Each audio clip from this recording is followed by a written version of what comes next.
Vous arrivez dans une nouvelle entreprise. Vous êtes motivé, ambitieux, plein d'idées. Mais au bout de quelques mois, vous sentez des résistances, des collègues qui se méfient, des managers qui vous freinent, et une impression bizarre. Plus vous montrez vos objectifs, plus on vous met des bâtons dans les roues. Pourquoi?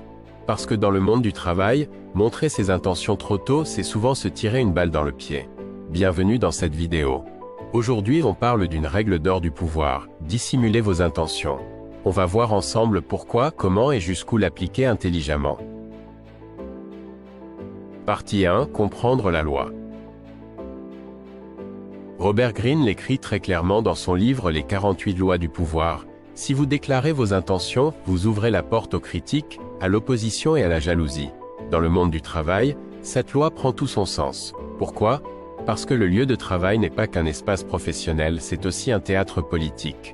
Un rapport de Forbes de 2023 révèle que 56% des salariés admettent avoir déjà freiné un collègue, parce qu'il se sentait menacé par son ambition. Oui, plus de la moitié. Quand vous dites « Je vise un poste de manager d'ici 2 ans », certaines personnes vous soutiendront. Mais beaucoup verront une menace. Alors comment faire? Faut-il mentir? Non.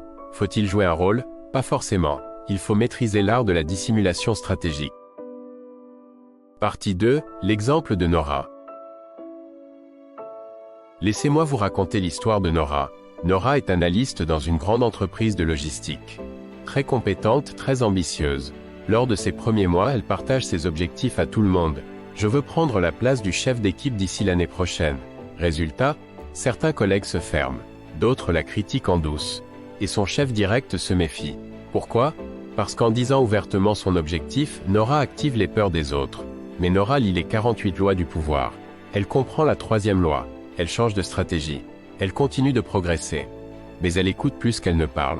Elle observe les dynamiques internes. Et surtout, elle ne parle plus de ses ambitions. 3 mois plus tard, c'est son propre manager qui lui dit « Tu as un très bon profil. J'aimerais te former pour me remplacer. » Le poste est arrivé à elle. Parce qu'elle n'a plus déclenché de rivalité. Elle a avancé masquée mais stratégique. Partie 3. Pourquoi dissimuler ses intentions? Alors, pourquoi faut-il dissimuler ses intentions dans le monde du travail? Voici 3 bonnes raisons. 1. Protéger votre plan de route. Le monde professionnel est rempli de rapports de force. Trop en dire, c'est exposer vos failles. 2. Éviter la jalousie. L'ambition affichée déclenche des insécurités chez les autres. Selon une étude de Glassdoor de 2002, un salarié sur 3 avoue être jaloux du succès d'un collègue. 3. Gardez le contrôle.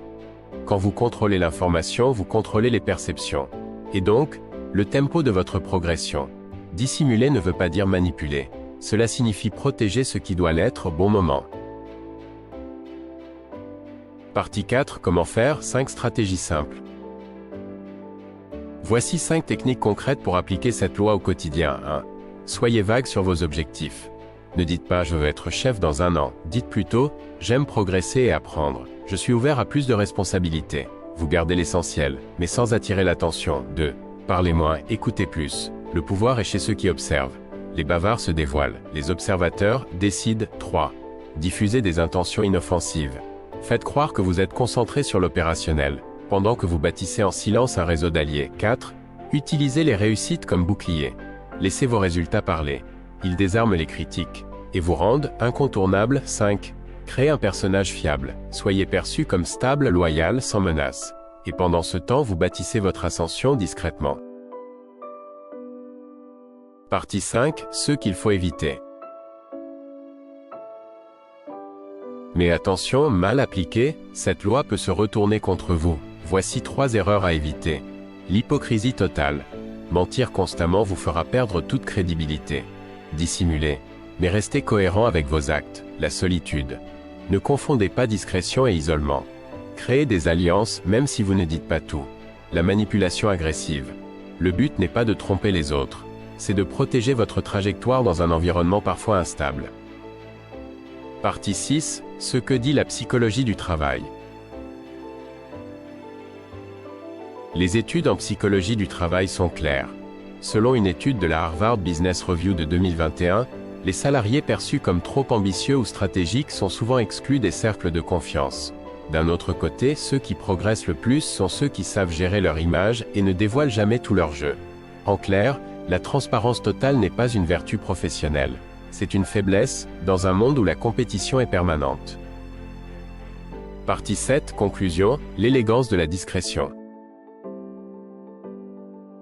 Dissimuler ses intentions, ce n'est pas trahir. C'est protéger ce que vous construisez.